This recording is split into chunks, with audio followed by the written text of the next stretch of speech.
What's up, gamers? It's Radzilla, and we're back here with another episode of Marvels of Magnan. And he's going to be playing the M4 on Sand River, so take it away, Magnan.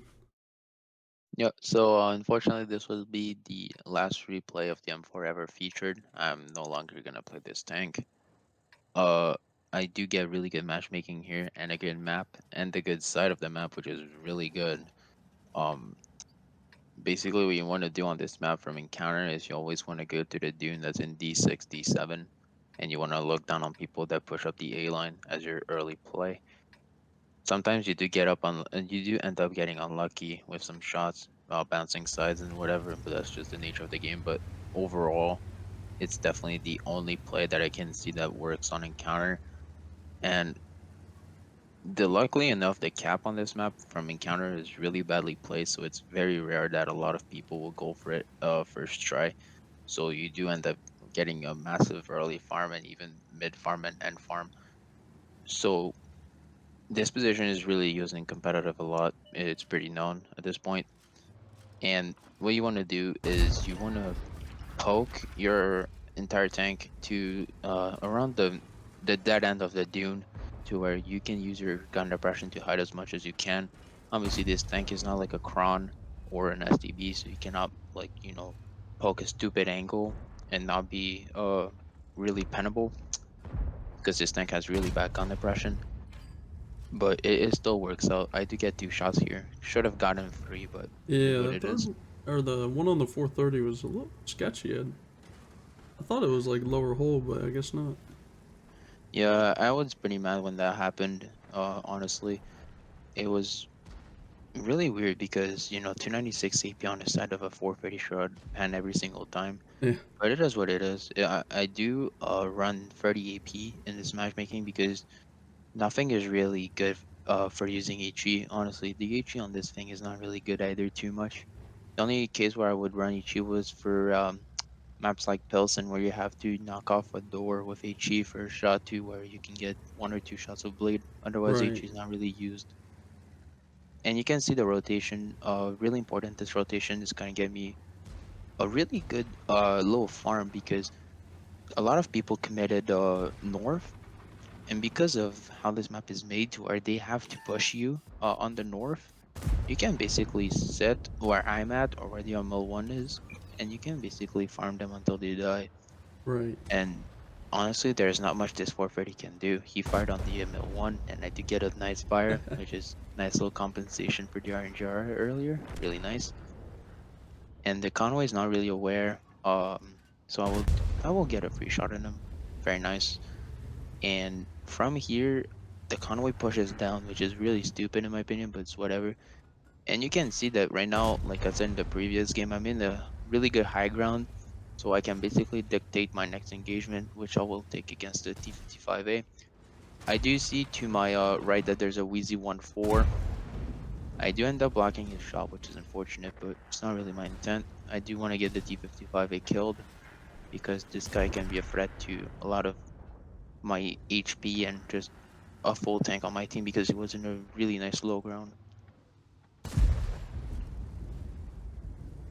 Yeah, and we seen earlier the 110 and the enemy Superconk committed to this position.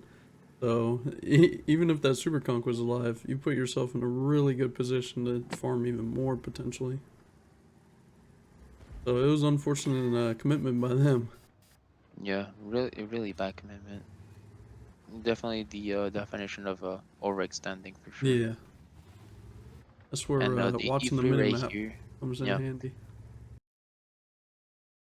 is E3 just sitting in the legit the middle of the map just to grief me.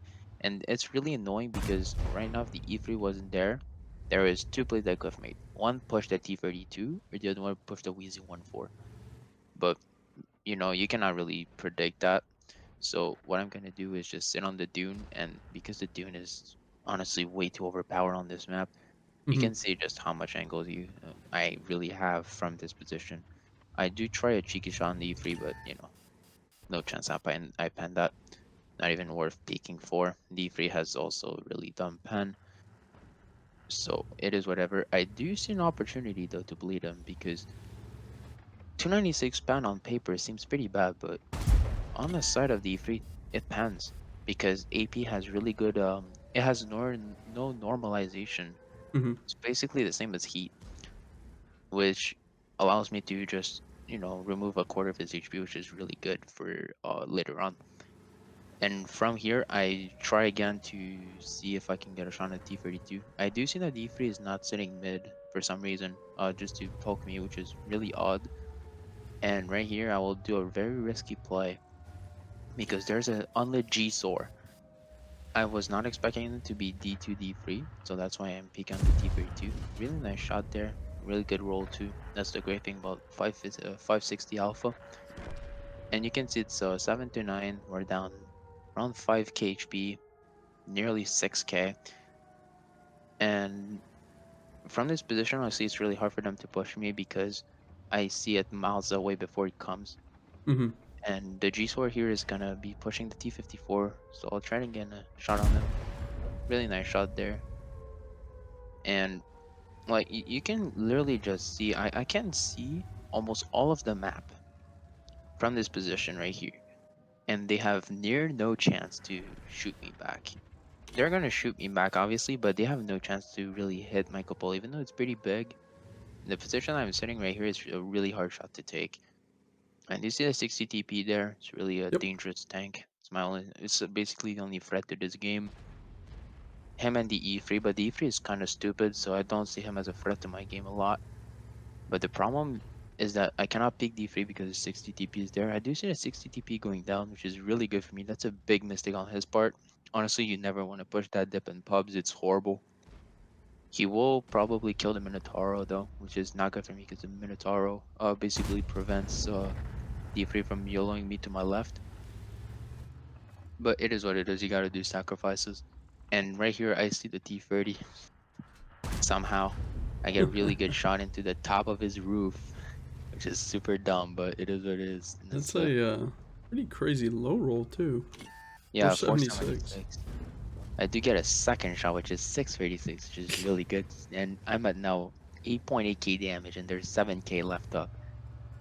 And right here, I did see a shot on the Scorpion. Unfortunately, my reload is not short enough. I do have 10.10 second reload. I was running or 10.40 run 41 because I wasn't running a rammer directive. I do try the shot on 60 DP there.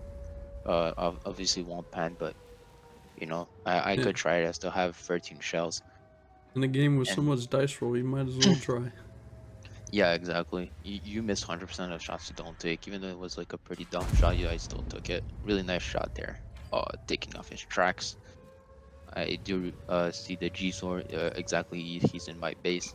He's firing AP, so this guy has near to no chance to pan me. Besides, if I give him my full turret side, really nice shot on the cupola and the 60 TP, which is gonna help a lot because basically what this has done to me is that he has no chance to kill me. Of course, he hits my cupola and rolls for 8 fucking 41, and I bounce his cupola back, which is really bad because now you can see the KTTS is gonna come to my right and I have to kill the 60 TP. But I cannot push him because there's a Scorpion, a T30, and a G-Sword. So I'm in a really bad spot. And honestly, if the Cupola Snipe panned, I could have maybe done a lot more damage because you can see how many seconds are just wasted on the 60 TP. And it's not because really a skill issue or anything, it's just really bad luck. I do get really lucky though. I make him bounce heat off my, I think, upper plate. And unfortunately, the KTTS pans me. I don't know where, but he pans me. So I'm at one shot now. I do get the kill on them though, which is huge. And they're capping out with two, so I know that there's nothing protecting the 60p. Really nice shot there. Really quick reaction speed. So I'm at 11.4k with 3.3k left up. And right now, I just really hope that the Wheezy 1.4 has resets, but doesn't seem like it. I won't be fast enough to get the reset. Hmm. So at this point, it's just, having faith in a puppy, which is not really optimal. It's not optimal at all. Yeah. And It's pretty unfortunate that Wheezy didn't just go straight in. He had enough HP to at yeah, least tank a he shot. he took the entire way, which Yeah. unfortunately ruined me. a possible 14.7k damage game or even 15k. But still a really good replay to watch. It is still my damage record in the M4, but really unfortunate that I lose on cap there. There was I think, no, there was no mistakes made this battle, so this was basically a perfect battle. And I get rewarded for it, which is cool, but not rewarded enough. So it's kind of, Yeah. heartbreaking, but whatever. Alrighty, well that will do it for this episode, and thank you, Magnan, and we'll see you guys for the next one. Peace out.